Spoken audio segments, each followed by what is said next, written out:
in short, fierce narrative verse. Long Way Down is a fast and furious, brilliant look at teenage gun violence. 60 potent seconds, the time it takes a kid to decide whether or not he's going to murder the guy who killed his brother.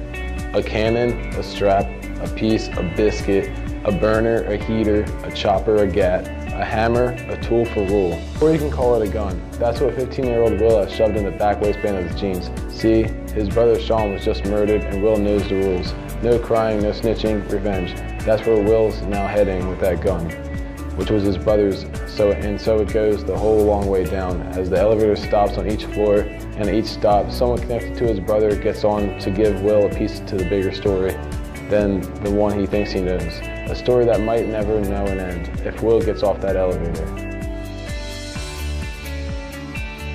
The Faithless by Dietrich Bonhoeffer and the Plot to Kill Hitler by Jon Hendricks. Interweaving handwritten text and art, Jon Hendricks tells the story of Dietrich Bonhoeffer and his fight against the oppression of the German people during World War II. Adolf Hitler's Nazi Party is gaining strength and becoming more menacing every day. Bonhoeffer was a German Lutheran pastor and theologian who was shocked to watch the German church embrace Hitler's agenda of hatred. He spoke out against the Nazi Party and led a breakaway church that rebelled against racist and nationalist beliefs of the Third Reich. When the Nazis outlaw the church, he escapes a fugitive. Struggling to reconcile his faith and the teaching of the Bible with the Nazi Party's evil agenda, Bonhoeffer decides that Hitler must be stopped by any means possible. Struggling with how his faith interacted with his ethics, Bonhoeffer eventually became convinced that Hitler and the Nazi Party needed to be stopped, and he was willing to sacrifice anything and everything to do so.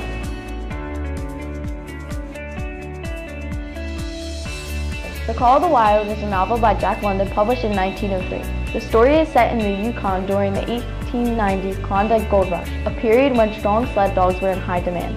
The novel's central character is a dog named Buck, a domestic dog living at a ranch in the Santa Clara Valley of California as the story opens. Stolen from his home and sold into a brutal existence of an Alaskan sled dog, he reverts to primitive traits.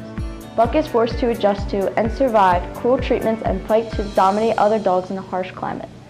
Eventually, he sheds the veneer of civilization, relying on primitive instincts and lessons he learns to emerge as a leader in the wild. The novel's great popularity and success made a reputation for London.